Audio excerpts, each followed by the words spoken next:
Good day, this is Summons United. We're recording for Flotations. I'm going to be working on some photographs. I'm kind of in a hurry to get these done. So that's why I started.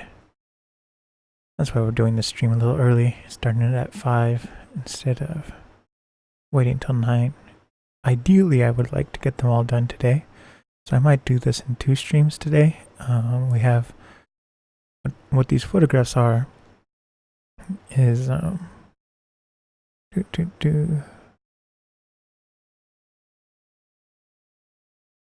what these photographs are is they are photographs taken at parks around Michigan, and it's for the 2nd season of Sleeping Spring. And Sleeping Spring is going around different areas in Michigan and photographing, what spring looks like before, everything starts to bloom and like the leaves all come out and everything. So it's really the very beginning of spring and very late winter. And so this is actually like 2 or 3 days after the official first day of spring. So let's get started. So I've kind of learned a new trick. So what we're going to do is I'm going to get the photos, do some generic edits, really generic, and and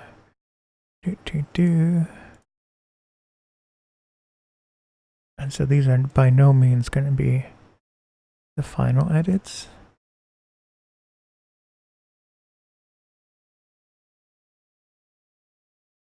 But they are going to be, we're going to apply them to all the photographs. Let's get our creative music going.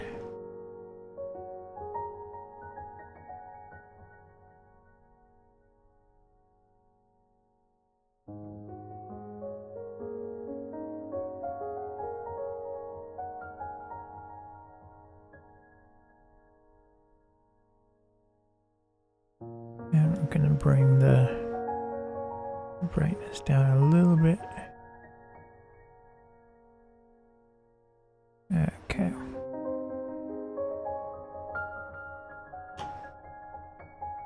So this is kind of the generic of what we want. So we're going to select all the photographs. There's 182. And then we're going to synchronize the settings. So it's all going to be set to the one photograph that we just edited, and then we're going to fine tune it and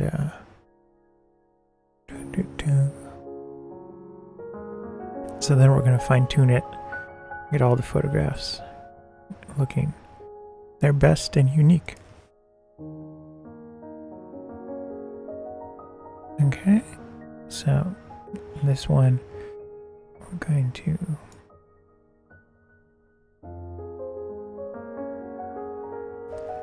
a little bit rusty.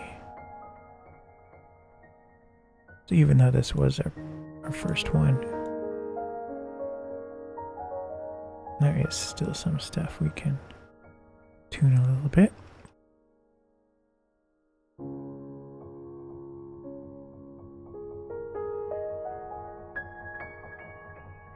There we go.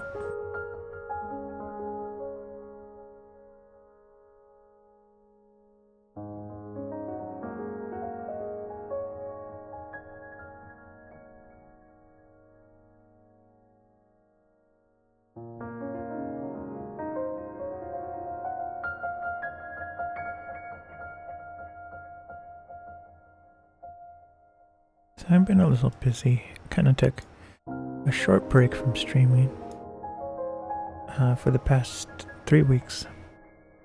My day job started again, gardening, and I'm very close to doing it full time. I'm at about 30 hours a week, so now I'm gonna try to get it to like being full-time gardening. So it's very close. I just need to get 10 more hours a week. I usually work 6 or 5 days a week. That's why I didn't really have time for streaming. It has been a workout like a real workout.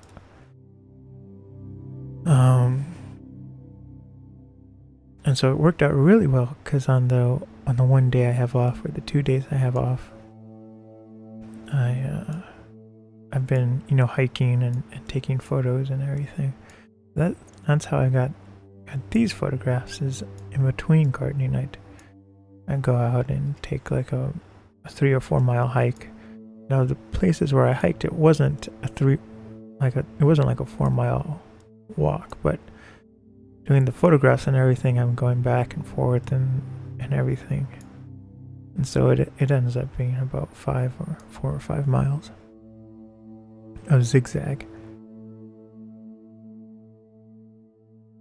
And yeah, so like this one, I started off recording, taking photos, but then I was also recording footage on my video camera, and it's a GoPro knockoff, but it does 4K, and so I have 4K footage, and then these photographs, which will also be used for the 4K version of Sleeping Spring.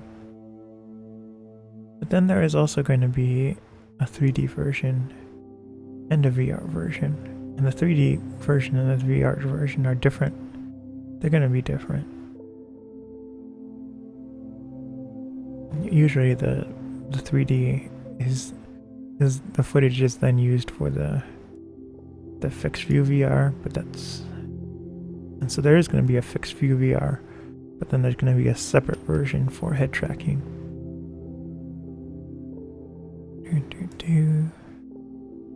That's how this project is going to shape out, and the episodes are going to be, it's going to be much longer. Not necessarily an episode length, but they're going to be more episodes. So Sleeping Spring Season 1, there was really, there's kind of the test episodes, which were the first 2, and they were about 10 to 15 minutes long, but then for the actual, once I started having fun with the project, I think the longest one was like an hour and 40 minutes. And that was Sleeping Spring in Kersley Park. And then Sleeping Spring in downtown Flint was around an hour and 10 minutes. So the episodes kind of varied a lot, but they were getting really long, which is something I like, because I can just put it on the display, and it was listening to music and watching the photographs and the video in 4K. But for this season of Sleeping Spring, it's gonna be much more uniform. The goal is to get 20-minute episodes out of it, and I'm still going to be taking photos at different parks. Spring has not sprung yet,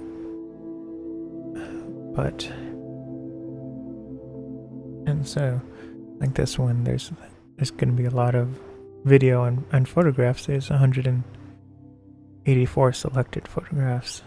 That's going to be quite a lot in actual animation. So for this part, this is the Genesee recreational area, and there might be 3 episodes, 20 minutes each. It might be a little more than that. But I'll be live streaming the editing. The reason why I'm in such a hurry to work with these photographs is this year is going to be the year of the books. Year of the books and the booklets. And so I'm going to be making a Sleeping Spring booklet and actual photo book. That's going to be huge. It's going to be about a little bit bigger than the June 2016 Master of Art Monthly book, which was it was I think 150 pages, and it was really thick and a ton of photographs. But it's going to be a series of books, and so I'm going to make a small book, like a pocket-sized book, and then I'm also going to make a large They call it a magazine style book, but it's really like a soft cover.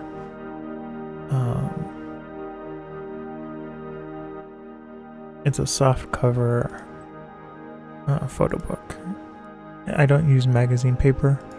I use like a higher end photo paper. And so in a lot of ways it's higher quality than the National Geographic photographs. I mean photo paper. And the book size is actually larger than the National Geographic, who I guess are like my main competitors.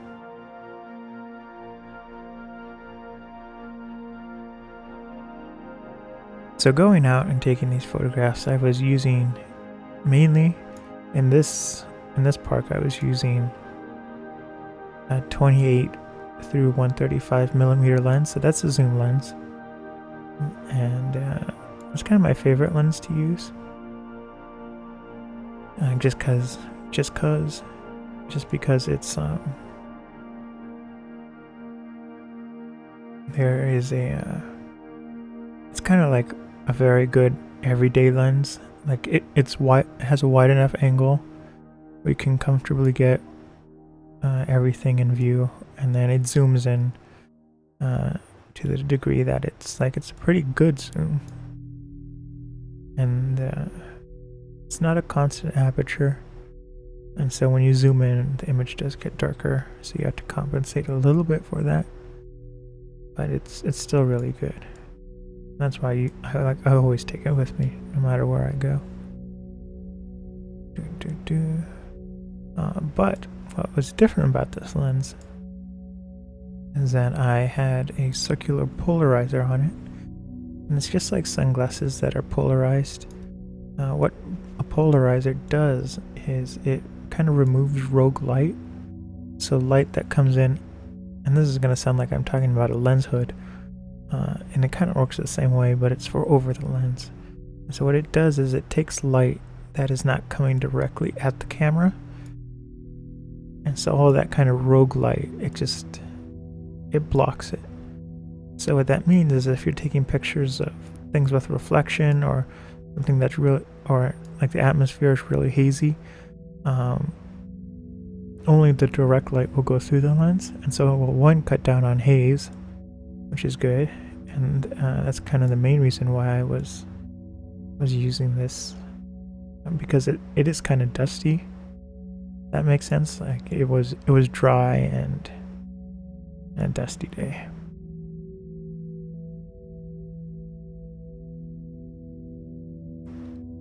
And the other reason is because at this park there's a lot of water, and so if you take out all the light that doesn't come directly into the camera, what that also does is it cuts down on reflection and kind of harsh light from reflection. So if you're like taking pictures of water, you'll be able to see through the water more. It'll be clear, and there won't be so much like reflection of the sky and everything. And then, but if you're like doing architecture photography, instead of like a window having a layer of reflection, it will remove some of that, so you can like actually see through the window instead of the light that's like, if you're inside, you won't see it yourself taking the photo and things like that. So those are the benefits of the circular polarizer. That's why I chose to use it this day, and it was really sunny, and I just wanted to cut down on kind of any extra light. And so the circular polarizer does make your images darker, and so it's easy to compensate for that in camera. That's what I do.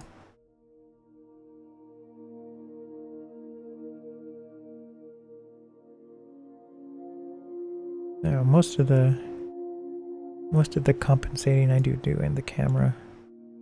Then I just do the regular photo editing afterwards, which is what we're doing now.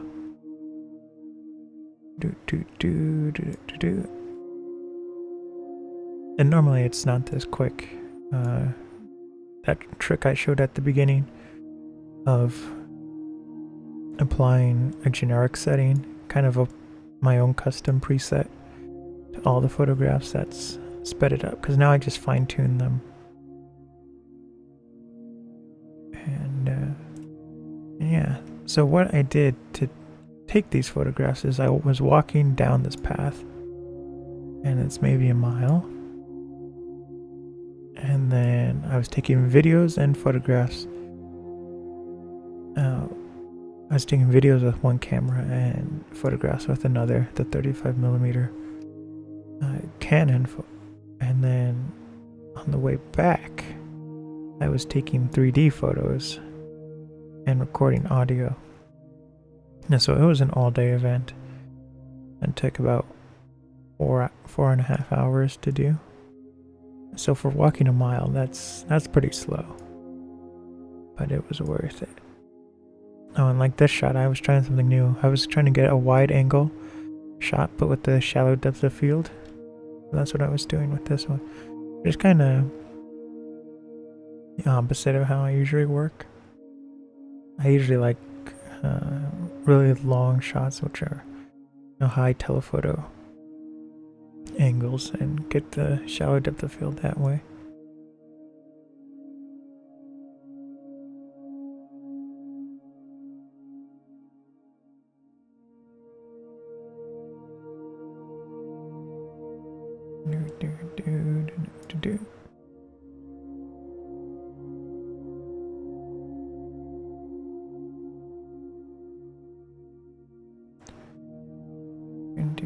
So coming on the way back, shooting the 3D photos, that took a long time, not because of the photographs, but I was recording audio. So I would set down my tripod that was holding my microphone, and I'd set to record. And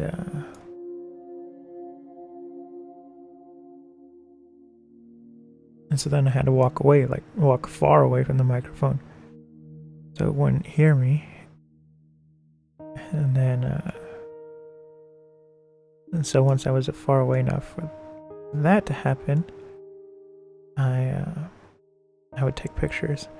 And so I would walk maybe 200 feet away from the microphone, take the pictures, and stay away from it for like 3 or 4 minutes. Then I'd walk back, and I'd pick up the microphone. We'd walk a little bit further down the path, back to the car, and then I'd do it again. So I got maybe 8 sound samples, and each one's about 4 minutes long. That was pretty good. And I listened to some of them, and they're okay. But then another thing I'm doing, and I did for this trip, for the next park we're going to go through, I'm trying to record audio of driving, so like what it sounds like, in the car.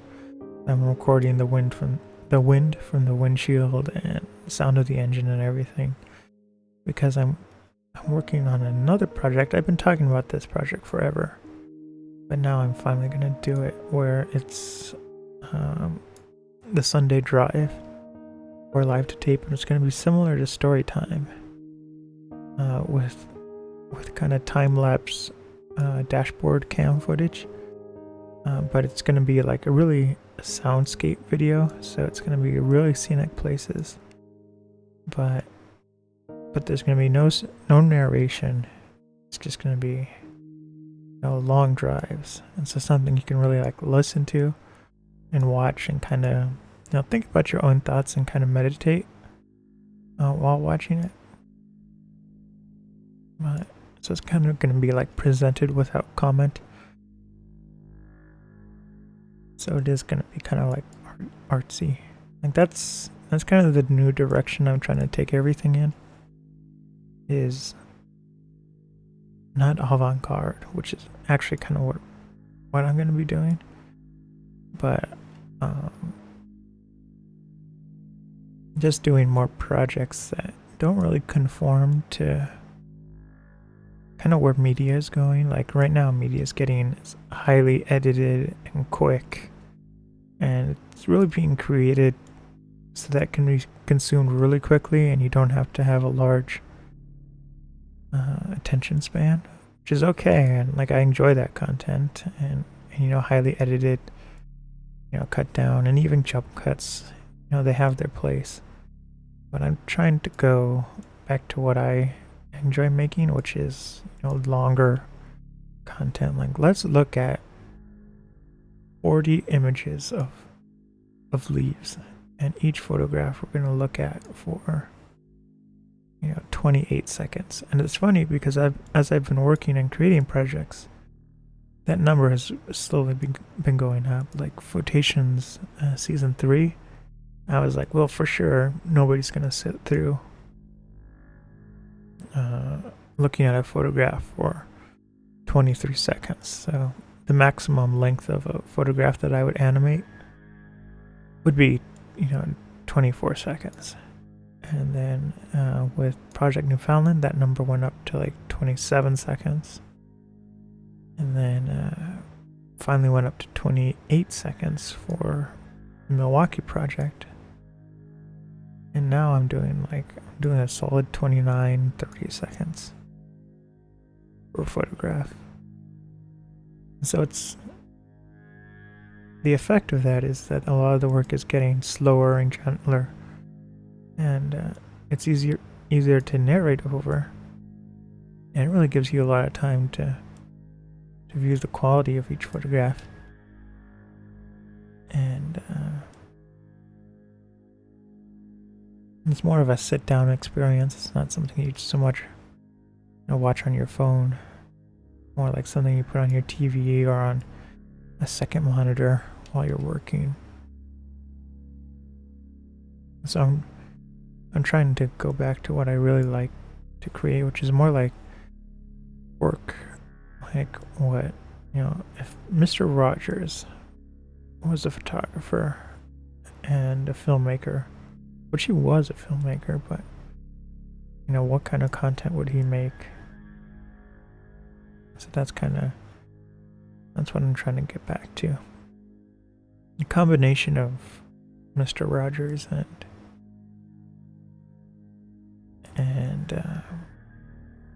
kind of Andy Warhol films.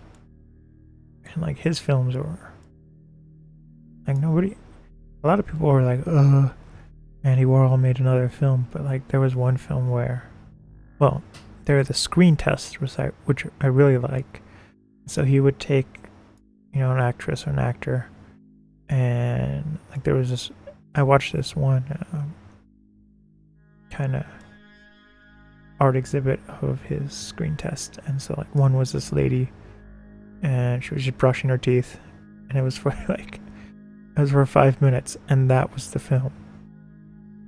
And then there was another one with a guy, and he was just shaving. These are kind of like bathroom topics, but that wasn't the whole thing. But then there was another one where it's just, this person looking in a room, kind of looking towards the camera, but not quite looking at the audience, kind of on the other side of the screen, but just, existing there for like 4 minutes, and that was it. And so, kind of did like longer work where it was a lot of it was like just capturing life, if that makes sense. There wasn't a plot, it was just capturing everyday experiences that nobody really thinks about, and our brains kind of edit out. And so I'm trying to go back to creating more content like that. Like these are the things we pass through every day and we never look at. Like maybe somebody drives past this park to get to work, 5 times a week, but they never actually stop at the park, or they look at the lake. And so that's kind of what this is let's take the time to look around.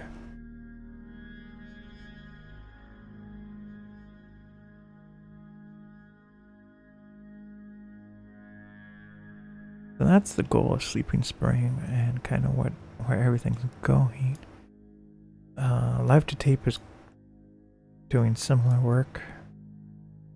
with Flow, and that's going well.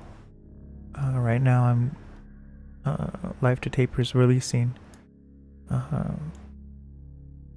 I'm reading aloud the story of Vicky Barr, the Vicky Barr Flight Stewardess series. And so right now what's coming out of Live to Tape is The Clue of the Golden Coin. And so each episode I read a chapter or two. And they're about 20 to 40 minute episodes. And so the first one is actually up on YouTube. And it's in 4K. And it's just exploring architecture in Flint, Michigan. That's the first 12 chapters. And then the rest of the chapters are going through this park, actually. The Genesee Recreational Area. But it's going through it in late fall, early winter. It kind of looks similar to this, but it's darker and more moody.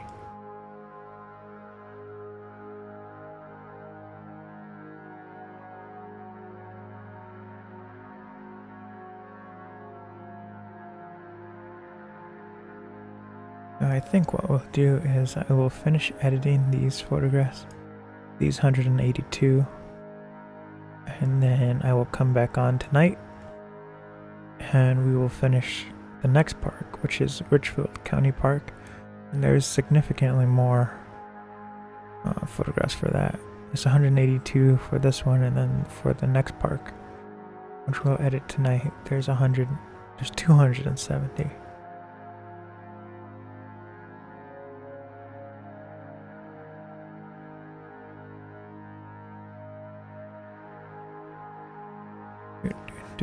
And so I've been shooting for Project Aerospace as well, and that has been, it's going okay. I did a lot of filming in the winter, and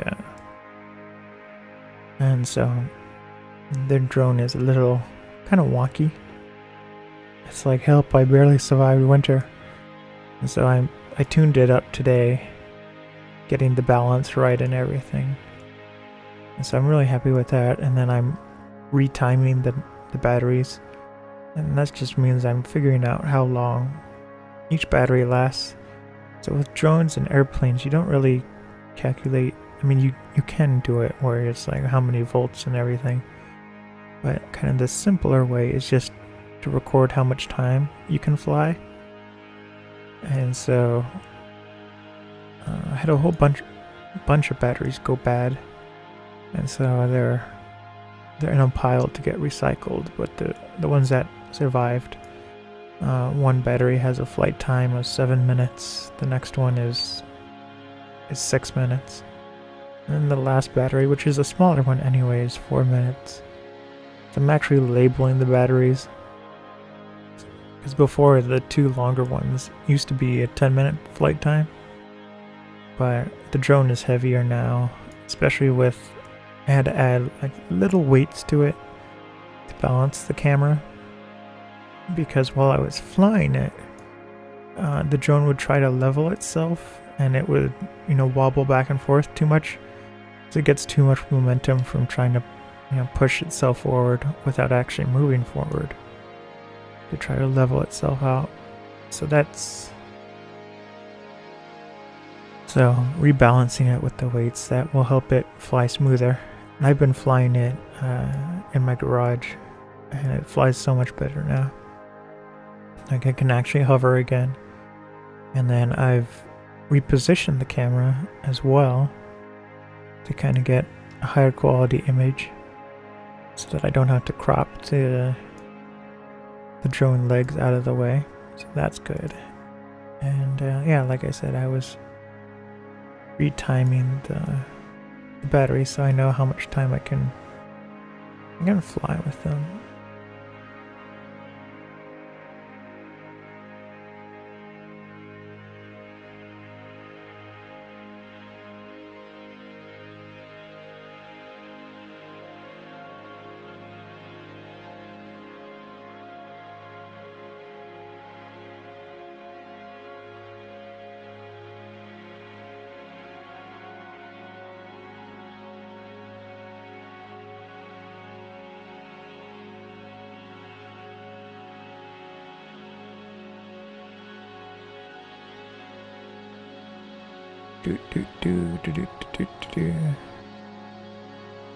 Let's see, what else is happening?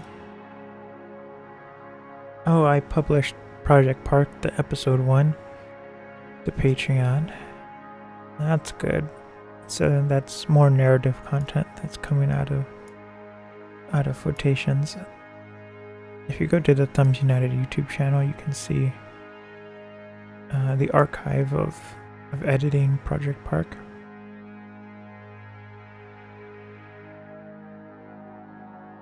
But it's finally coming out. So what's coming out are the first 4 episodes, 1 a month, the 3D versions. So one day just the regular view will come out, then the next week the 3D for 3D TV and monitors will come out, and then on the 4th week, well, on the 3rd week, then the 3D for VR goggles or smartphones will come out.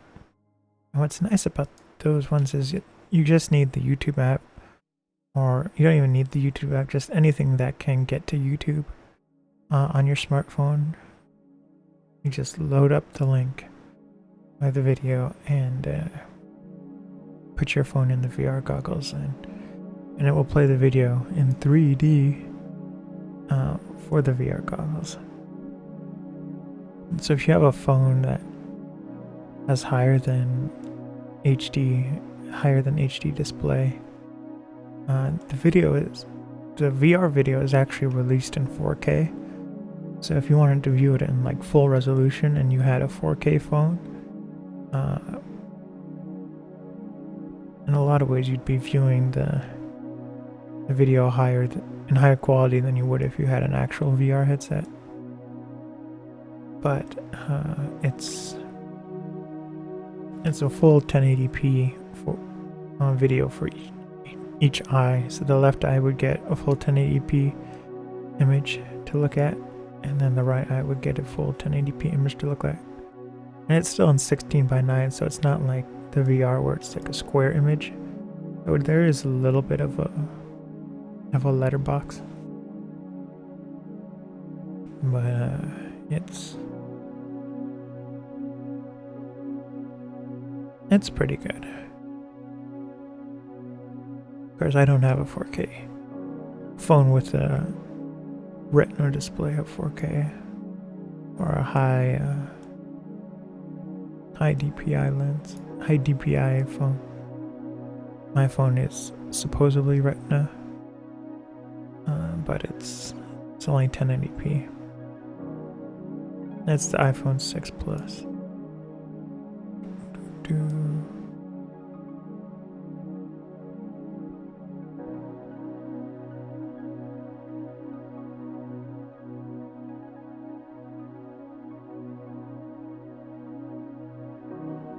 It's such a nice photograph, but it has to go out of focus.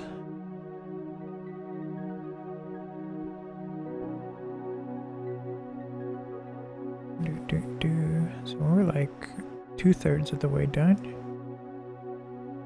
and I'm gonna be doing more creative streams. I was doing pretty well doing the video game streams, but I like video games, but I can't play them all the time. Like I do when, my computer's rendering or something, but live streaming gaming is more difficult for me. And it's kind of like an antipode of everything I do. Like where a lot of my content is calmer and relaxing and slow. But and gaming is like high energy and high impact. So I'm still going to be doing gaming, it's just I have to figure out how to do it kind of slower and gentler. I'll probably be like more racing games. I'll still do Halo. I really enjoy Halo, but it's only going to be the campaigns. It's not going to be any multiplayer.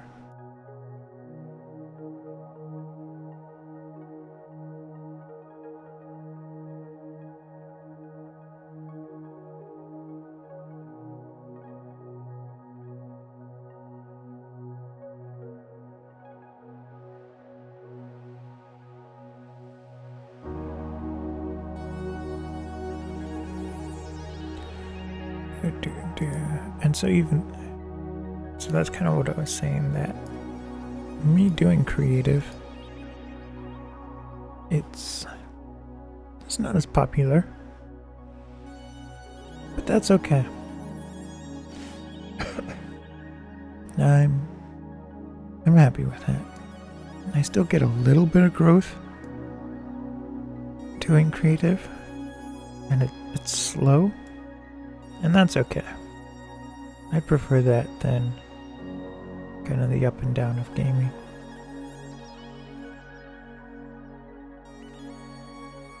And I like doing photography and video editing live. Now creative's doing a comeback.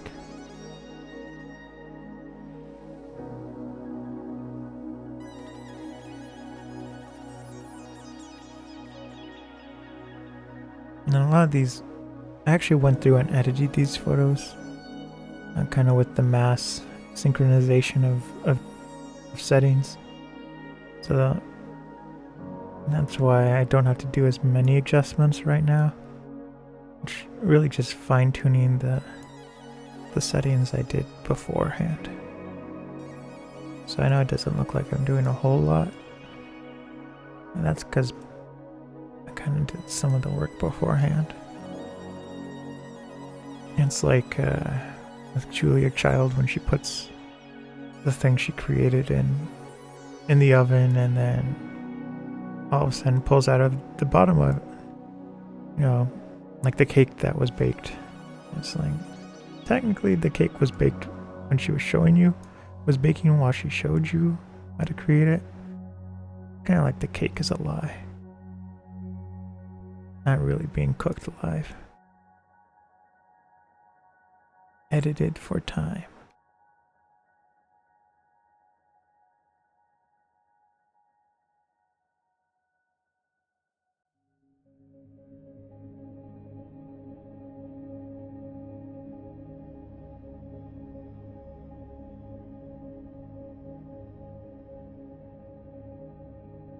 And then the other thing I've kind of learned, once you get a photo the way you like it, just leave it. Just stop editing and go.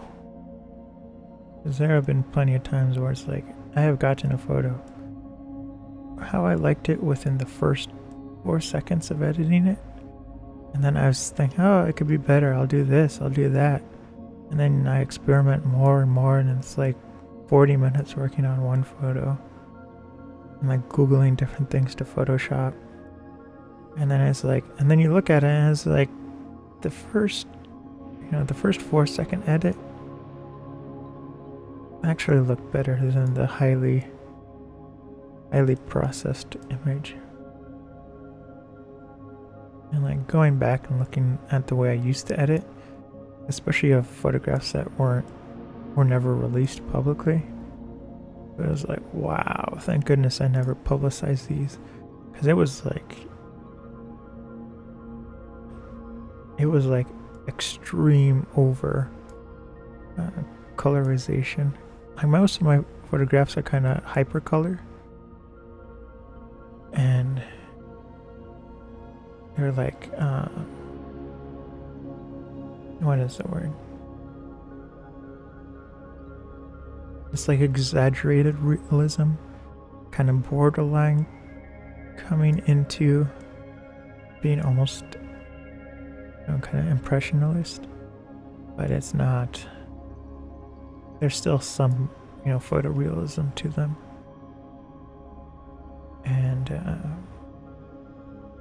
my early photographs, it was like looking at a Van Gogh. It was like, that doesn't even look real. Where did you get that from? Which is fine, but for a style, but not the way I was doing it. So I'm glad those photos never came out publicly. I spent a lot of time in the early days just re-editing the same thing over and over till I found kind of the style that I wanted, of kind of hypercolor, but not extremely hypercolor.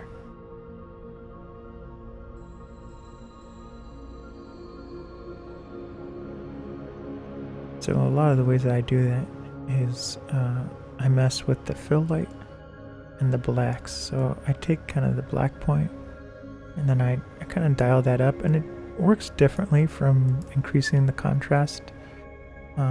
Things that are dark will be, completely black, but it makes things, the color, really pop a lot more.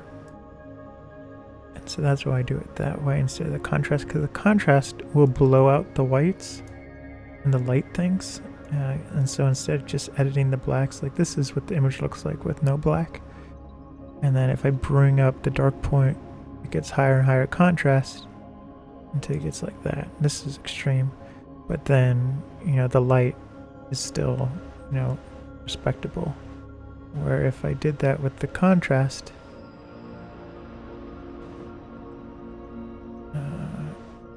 like this is, and then brought it up, the whites are starting to get blown out and clipping.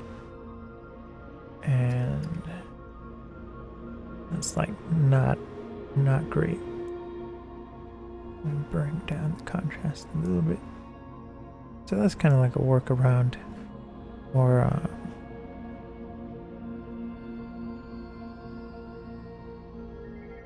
instead of messing with the contrast. Like I don't like working with brightness and contrast. In the early days I did. Like that was the prime thing for me to do. Like I would work with levels in Photoshop and everything, and fine tune each image and the brightness and contrast, and I would do manual color levels, which looking back on that was a waste of time. Not a waste of time, it was like, it's a way to edit photographs, but it takes forever. A lot of experimentation.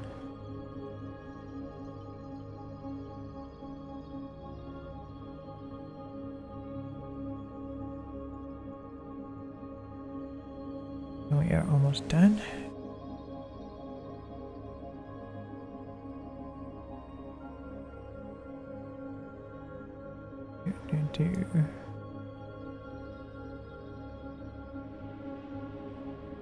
And so I will be back online tonight. Like I said, I'm trying to get these photographs edited, and then I can work on the photo books for them. But like I said, I have to have the photographs actually edited first. And so then over the next couple of weeks I'll live stream the video editing process.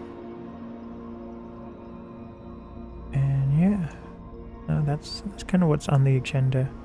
There are a couple of projects I've been working on offline. I don't have a name for the project, but it's also in the park.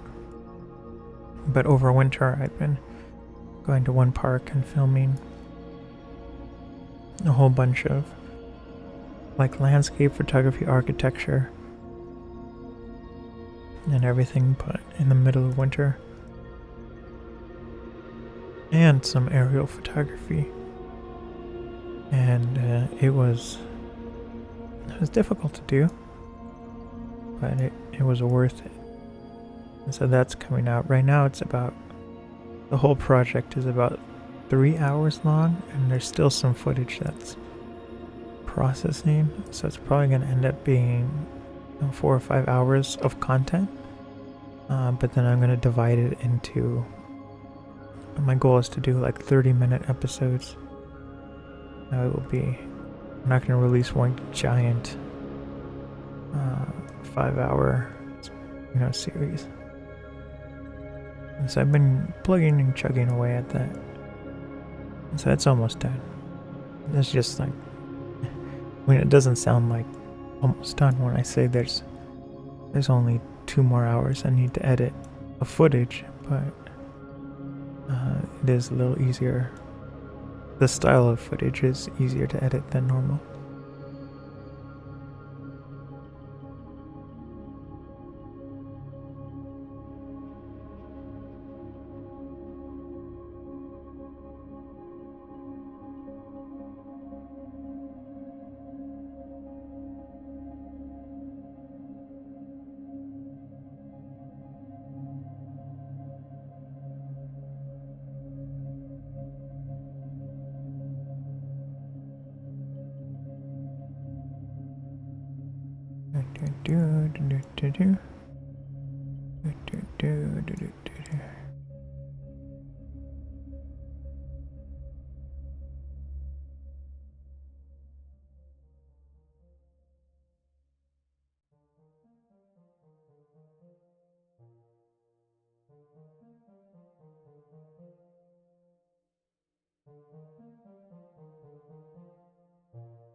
I went there in the morning, so what's happening is that the afternoon light, it's getting closer to high noon. So before, where it was very cool colors, and looking at the sky, all the images were really dark blue, and part of that was due to the circular polarizer, but the light is getting harsher, and that's why I'm having a harder time getting the shrubbery the way I would like it, which is kind of more like this. I don't want dark shadows, like this is how I want it. I'll darken it a little bit, but like that's too dark. And the image is similar, so I'm getting rid of it. Yeah, so I'm looking at the photographs, we're getting to about a mile into the trail, and that's kind of where I stopped and turned around and went back. So that's why we're almost done with these photos. But on the way back, I was taking a different style of photographs in 3D, so I didn't go back and take pictures of the exact same thing that I took photos of with the 35mm camera, but I took the best photos for 3D in 3D.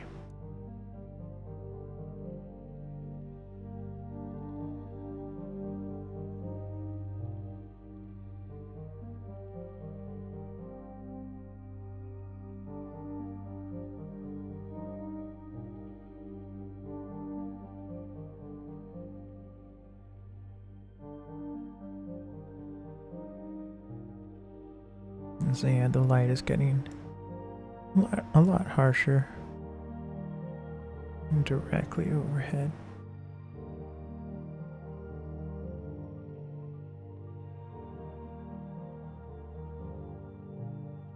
I want to thank everyone for coming out. It's been nice to get back to creative. Like I said, I'll be streaming again tonight. I have a few errands to run, and then probably around 9 or 10 p.m. Eastern time, I'll come back online. I have bills to pay, and they're not April Fool's bills. They're actual bills. And then I have a little bit of stuff I have to do for web development. But once that's all done, then I'll come back online. And to be honest, the web development stuff can wait till tomorrow. Okay, let's see.